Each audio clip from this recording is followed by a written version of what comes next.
winner in it. And there will be no catching Danae Coetzee. The only question is, what will be her time? That's Olympic qualifying time once again, 2:08:43. And she touches home in 1:36.34. She'll have a lot of swimming to do if she wants her time. Can't see that coming into the reckoning, but it is a tremendous swim from Danae Coetzee. You can hear the crowd willing her on. Wow, this is powerful. And the crowd continues to roar, bringing Danae Coetzee home. And she will finish up. Brilliantly done from Danae Coetzee. She gets home in 2:11.18, a superb swim. And that, in fact, is inside Olympic Standard Time. That would put her very much in the reckoning for a relay team. First South Africa to put one up. Well done, Trinity Hearn finishing second, and Tasman Robson third. But it's that lady in picture, Danae Coetzee from Tshwane, with the victory. And an astounding victory at that. That wraps up the ladies' competition as far as the women's butterfly is concerned.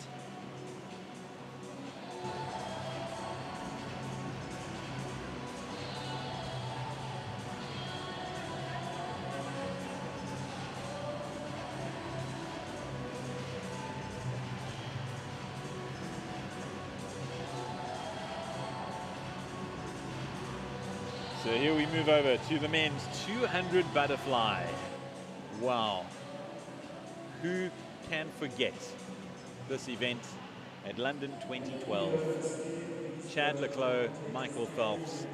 Le Clos looked dead and buried at the death before pulling off a miraculous first touch to beat the most decorated Olympian of all time. And that started Chad's rise to becoming South Africa's most decorated Olympian. Well, he is back in the water. There he is, competing once again in an event which announced himself to the world, the men's 200-meter butterfly. Not the finals just yet, but it will be just as competitive. Chad le Clos, and he'll go up against Ethan du Preez, both men having qualified for Olympics already.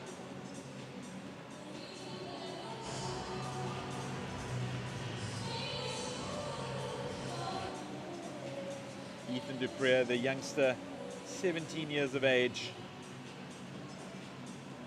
But he'll be having to take over from this man, Chad le Clos, who leads the way. 11 years du Preez senior. Arguably the most eagerly awaited event so far at the SA Swimming Champs here in Quebec.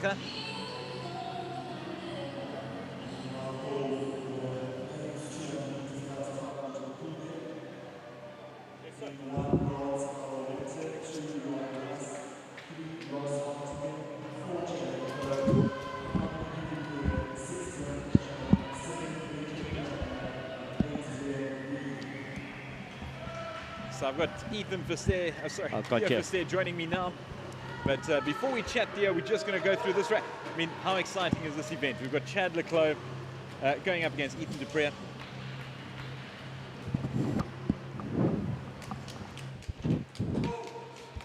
Are you excited for this? Sorry? You excited for this? Very much so. I think this is going to be good. It is. So going through those names. Ron Scar-Winter, Rowan Russ, Ross Hardigan, Chad le Clos, Ethan du Preez, Brandon Chapman, Benjamin Plattner, and Liam Verby. A little bit closer to my away mic. they go. The first of better? 4 laps. Chad le Clos, watch him go. Ethan du Preez following close by, but Chad le Clos opening up an early lead. As he would, he likes getting out fast.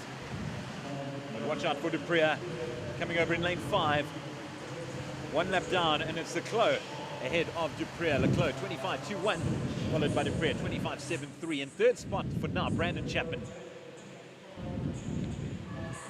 Silence in the pool for now. watching legends of the swimming world take each other on. Leclos still ahead of Dupré. Leclos looking strong.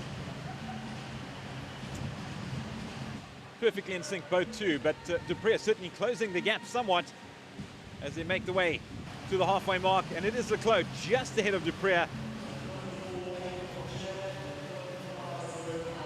So Dupré first out of the water after the turn, and he has pulled ahead of Leclos.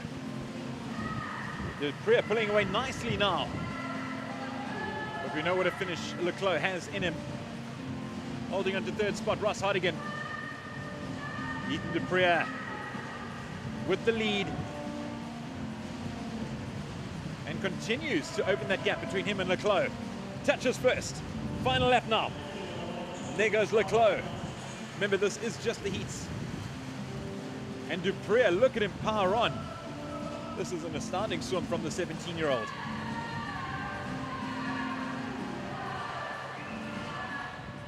And Leclos mounting his trademark comeback. Will it be enough, though? I think that gap may be too big. It certainly is. Almost a body length clear now, Dupré, and he continues to pull away. Look at him fly, and it is Dupré who catches the win ahead of Chad Leclos. What a swim from Ethan Dupré, 157.33. That was brilliant, followed by Chad Leclos. Wow. Yeah, what do you make of that? Oh, that's amazing. I think Ethan came back in a 31, so there's a lot of scope to come back this evening. If he comes back in a 30, that's a qualifying time for him. Yeah, man. I mean, we all know the potential, the prowess of Chad Leclos. He's an Olympic legend. Tell us a bit more about Ethan Dupré, though, this youngster from the Western Cape. As a youngster, we've seen that he had early potential, and you know, in the last 2 years, he's just been phenomenal on the last 100. And I think with Chad being a role model for butterfly in South Africa, it's been amazing for our youngsters to see that and now following in the footsteps. Okay, so that wraps up the men's 200 butterfly as we head over to a couple of more Paralympic qualifiers. If you can tell us a bit more about the Paralympic qualifiers, because more often than not, as we saw an event prior to this, we had different categories competing in the same race. Sure. Yeah, so we had Kat that's actually got a Paralympic event today, the 100 backstroke. She actually did a qualifying time for Paris. Now we just got to wait and see that everything is ratified, because that was another SA record for her. And it really puts her really high up in the category of world swimming. So as a S2, that is one of the Paralympic events, and we're looking forward to getting her classified at Paris. Yeah, having a look just at the different qualifying times when we call to the Paralympic records. Yeah, as discussed, plenty of different categories with the swimmers, and for those that's tuning in, may be confused, because while you may have 8 competitors in the pool, the one that finishes first doesn't necessarily win the event in terms of their category. That is correct. We've got the physically impaired, which is a class is S1 to S10, and they obviously compete according to the world record times. So yeah, basically we're looking at their world records, who's the closest to the world record, and the percentage will give us the outcome, who's the winner at each different category. It's amazing to see how South Africa's performed at the Paralympics. We've got an astounding history when it comes to the event. Of course, taking nothing away, we've done very well in the Olympics, but the Paralympics, we really, really have shone. Absolutely. We've got amazing swimmers. They're very hard working, and we've got a few prospected youngsters coming through, like Christian Sadi, that's really ranked well. New on the block is Kat Swanepoel, we call her Kat, and she's just a phenomenal athlete. She comes from a basketball, wheelchair basketball background, phenomenally strong, and she just decided last year to take up swimming, and she's already ranked top 3 in the world. So amazing story for her. Her coach is Ty Slattery, another ex-Paralympian, 6-time Paralympian. And I mean, she can just get faster under his guidance. So she, just repeat, she decided to swim last year? Last year, that's correct. We only got her classified a couple of months ago. Wow. And she's just going from strength to strength. You can see there Somebody who's got a Paralympic insignia on his arm over there. That's Aaron Putz. Yeah. That's a Paralympic official insignia. So yeah, that's something that the guys are very proud of. They don't have the Olympic rings like the able-bodied guys. So that is the official Paralympic sign. Tell us a bit more about this event coming up. I think we've got the 50-meter breaststroke, if I'm not mistaken. That is correct. We've got the 50 breaststroke. So we're going to have the S14s, all the S1s to S10s together. So it's going to be quite interesting to see.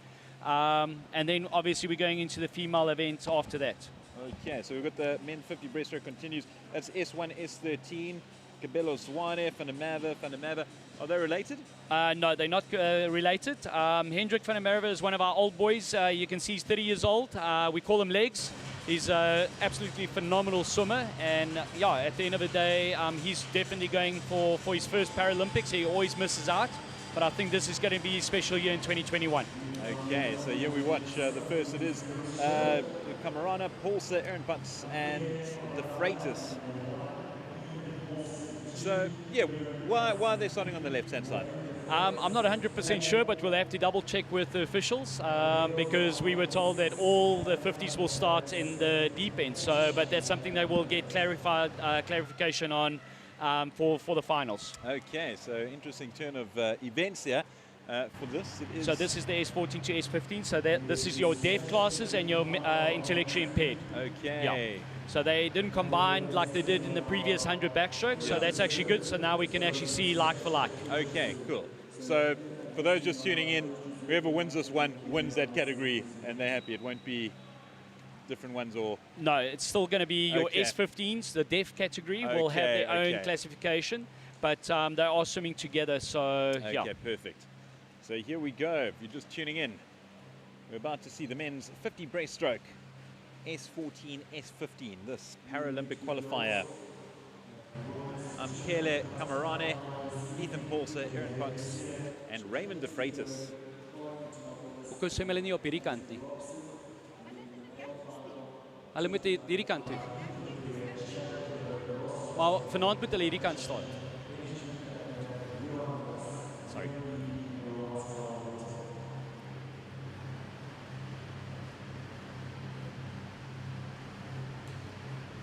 So they're all starting on that side. Okay, here we have a few more competitors taking to the water. So if I'm not mistaken, this... Ty Slattery, and he's really improved quite a lot. And Hendrik van Merwe here in lane 8, he also swims with Ty Slattery. Okay. He's tremendous upper body from Hendrik van der Merwe. Yeah, we call him Legs, but with those arms, you can call him anything. So he's phenomenal. You ever tried arm wrestling him? Never. I'll always lose.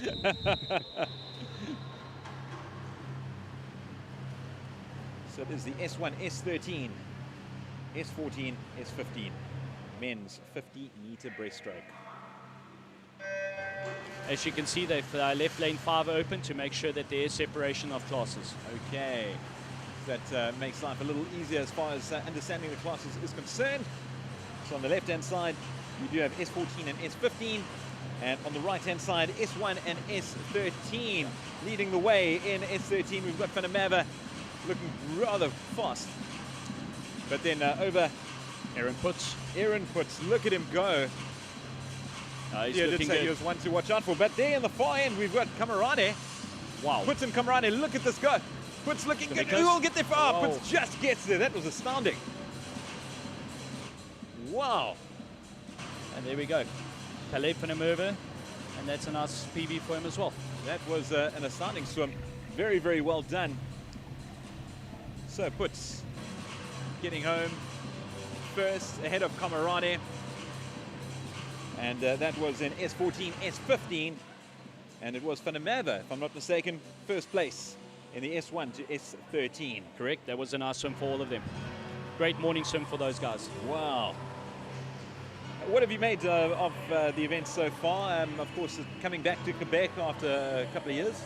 Sorry, just say again? Coming back to Quebec after a couple of years, what do you make of the event? Oh, it's been amazing. We've always enjoyed swimming here, and the pool with the upgraded blocks has definitely made a huge difference. And for them to host us at such an important event is really important for us to swim down at sea level, because that is where we swim our fastest times. and it's always been a great venue to come and race at. So we're very, very blessed to be here. Yeah, it really, really is good. Unfortunately, we see that the cool-down pool is not the biggest, so that's often why we see the swimmers cooling down in the main pool once they finish up. Correct. It helps them to get their lactate down straight away, and also just to extend, because there's some of the guys that's swimming more than one event, and having some of the guys swimming down gives them opportunity not to only swim down, but also to lengthen the program a little bit, so that these guys can have opportunity to have a little bit more of a rest. Plenty of COVID protocols in place. It's been amazing seeing how the bio bubble has been in effect. Of course, we're all staying at the same hotel, and literally hotel, pool, hotel, pool, hotel, pool. There's no deviating. Nothing whatsoever. We've got to stick to the protocols that's been put in place, and for our safety and the athletes' safety. And we've done really well with it. Something that we will definitely have mentioned to Swimming South Africa to maybe start thinking about doing that on a more regular basis. I mean, when we go overseas for competition, we all stay in the same hotel anyway. And to have these athletes, like the top athletes in the country, swimming together and staying together has been phenomenal, because the camaraderie is built in the hotel. And I think another thing, apart from the camaraderie, is that from a team and logistics point of view, I think it's so much easier having to have everyone all under one roof. Absolutely. I think for the organizers it might not be the easiest, but I think from just being able to monitor and stick to the rules, has been a lot easier that way. So I think for future, this might be our future for a few years to come. And how many complaints have you had from swimmers just saying they're getting so bored in their hotel rooms? We've had a few, but then they go and sit out on the deck and keep their social distancing, and then they get over it. So it works out quite well. Yeah, big thank you to City Lodge and Town Lodge for hosting us. Everyone under one roof, and there's absolutely no other guests whatsoever. Everyone that there is involved in this event. We're moving on to the final event of the morning. It is the women's 50 breaststroke S14, S15. And S1 and S13. So if I'm not mistaken, it's the same equivalent, the women's equivalent of what we just saw. Of what we just saw, 100% correct. And here you've got Kat in action again. It's not a Paralympic event for her, unlike the 50 and 100 backstroke. So, but this is one event that she does want to get stronger in. And obviously at World Champs, that will be an event for her to focus on in the next 2 years. Okay, and she's swimming out of lane 5, if I'm not mistaken. Is it? I think she's going to be on the side. Okay. I think they might put her in lane 8. We'll see now when she gets in. Okay. She's getting in from the side, so I presume that they're going to put her in lane 8. Okay, so just going over those names again. Holwood, Janssen van Rensburg, Kretsen, Swanepoel, Ferreira, and Leach. It is the women's 50-meter breaststroke, S14, S15, and S1, S13. That's a Phoenix. Oh, great tattoo that. It's interesting, we're talking about tattoos, and I mentioned Erin Gallagher. She's got a tattoo underneath her foot. I don't know if you know about it. I do know. Eyes on the fries. Amazing. Just to mention that Lani Ferreira, that's there right now with the SEALs cap on, she's one of our Paralympians. She's competed at Paralympics and done really well. So obviously she would. This is Cornell. She's one of our youngsters that's just come out of Poch. She's currently training with us at Dragons, and we're very fortunate in having her. She went to World Champs as well with Alani and Cabello. In 2019, did phenomenally well, and like I said, with Alani, she's also vying for that one position that's open for the women. So it's going to be quite interesting. So we've got 3 ladies shooting for one position, so it's going to be quite interesting. Jeez, so promises to be a humdinger of an event. The final one of the morning heat here in Quebec. SA Nationals and the qualifiers for Olympics and Paralympics.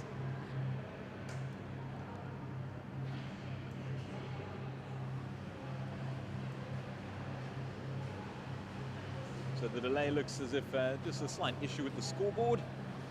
Once that is up and running, competitors can take to the water for the final event of the morning session. And then we're back here this evening.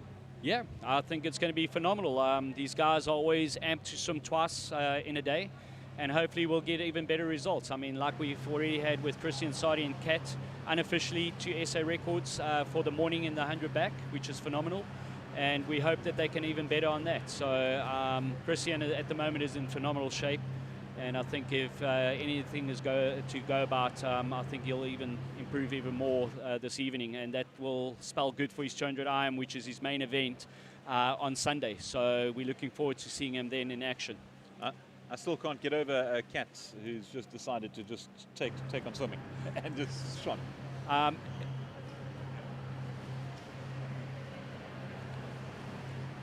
Okay, so basically we've got Paralympics straight after Olympic in Tokyo. So we're flying in about 2 weeks before, doing our bubble in Tokyo for the para guys and going straight into the village. So we basically, as soon as the Olympics finish, we as Paralympians will go in and settle in for the 2 or 3 weeks that we're going to be there. So basically same place that we're staying in. Obviously they'll also have to comply with their protocols. But we're very fortunate that we don't have to fly out of South Africa, that where we can go and quarantine in Tokyo. We've been very fortunate to have an invite from them. Is it? That's amazing. Yeah. And really hospitable from that side. And I mean, you must be nipping, of course, this question applies to every single person here that's involved with getting players and administrators to the Olympics. Everybody can see that, and just shows you that once an athlete, you're always an athlete, and when you put your mind to it, anything is possible. I mean, for her, she didn't swim at this level last year, so it's just amazing to see her being in the pool competing. And there You'll see she'll have a little bit of difficulty finishing there with the weight coming back off the board. Oh, wow. But yeah, she finished quite nicely there. So explain that, Bonzo, the weight coming off the board from the other swimmers, obviously. Basically, she's not carrying enough momentum into the wall to finish with the current. So it's obviously coming back at her, and that could cost her quite a bit of time. Okay. So, but that's something that the coach will have to work on. So she dives down a little bit deeper in order to finish properly. So, okay. And just to mention, Alani is a S13 swimmer and Cornell is a S12 swimmer. So they're in two different categories. And the next classification that they will go down to will be a S11, which is totally blind, and they have to swim with totally black-type goggles. So Cornell is eligible to swim as a S11. But she's never done training with that before, but that's something that she'll be looking to do in the next year or so. And you say training with that, you mean with the goggles? With the goggles, black-type goggles, and with tappers. So she'll have to start doing that because unfortunately in her position, her eyesight is deteriorating to an extent where she can actually swim in S12 and S11. So that's something that she'll have to train and get better at. You say tappers? What is tappers? Means both sides. When you've got black-type goggles, you can't see when you have to turn. So then you've got to have tappers. As a S12, she does have a code to have tappers on both sides, but she does counter strokes and she can see some light. So that's why she doesn't need tappers right now. But as soon as she blocks out her goggles, she'll have to get tappers on both sides. So she counts her strokes? She counts her strokes, yes, sir. How many strokes does she average? Well, on breaststroke, I think over there she gave about 3 or 4 more. So she looked at about 47 to 49 strokes. But on freestyle it differs. Depends on how she starts. But she kind of gets a feeling for it and hopes to see some light on the side. That is amazing. Yeah. What an astounding event. And what an astounding morning to this on day 2 of the SA Swim Champs here in Rebecca for the Olympic and Paralympic qualifiers. Yeah, it's been great to have you on board. Thank you so much. Thank you very much for having me. No, please join us again. Jeez, it really, really has been enlightening. So what are the plans now? What do you guys do? Obviously, it's back to the hotel. Yeah, we're going to swim down now. Most of the guys will swim down. The guys that's already done their swim down is going to go back to the bus. We've got lunch around about 2 and then rest until the first bus leaves back at about 4 o'clock. So then we come back and do the whole thing again. Warm up, get ready to race, and then get ready for the finals and swim our best. And something like this, I mean, we saw that there's a little bit of a scoreboard issue before they started. Does that kind of destroy momentum somewhat? I mean, obviously they're prepared for getting in the water at a certain time. They have to wait. I mean, does it kind of turn things up a bit? Yeah, swimmers do tend to rely on timelines and so that they warm up properly and get themselves into the mental state that they need before they race. So having a delay like that can play on them, but you know what, they're all professional athletes and they got to deal with the situations that get presented. Anything can happen technically, they just got to work around it. What are you most excited to see this evening? Definitely the 100 back. I would love to see Kat go even faster, to push her rankings as high as she can, because that is one of our prospect medalists at Paris. And obviously Christian Sodi, I mean, like the backstroke, if you can get faster, will spell really good for him for his 200 IM that's later in the week. So that's his main event. Finally, just from a personal point of view, people know you as a former swimmer. You've done incredibly well in the sport, but nowadays, obviously from a coaching perspective, where can they find you? What have you been up to? I'm just in Joburg, running Dragon Swim Club, and yeah, just doing my thing for the sport. And I've been very fortunate and blessed to have been to Olympics and a few Commonwealth Games, and just to put something back into swimming and sharing my experiences has been phenomenal over the last few years. And being involved with para-swimming since 2006 has just been a phenomenal ride, you know, and I just want to carry on with this as long as I can. Oh man, Theo, it's been great having you on. Please, you're welcome back any time. It really is enlightening and highly informative having you as a guest. Thank you so much. We'll see you a little later this evening, and as for the viewers, 6 o'clock 1800 SA time, we will see you then for the evening session of day 2 here in Gqeberha, Swimming South Africa, bringing you the SA Swim Champs, the Olympic and Paralympic qualifiers. Theo, thanks so much. Thank you so much. Appreciate it. Cheers.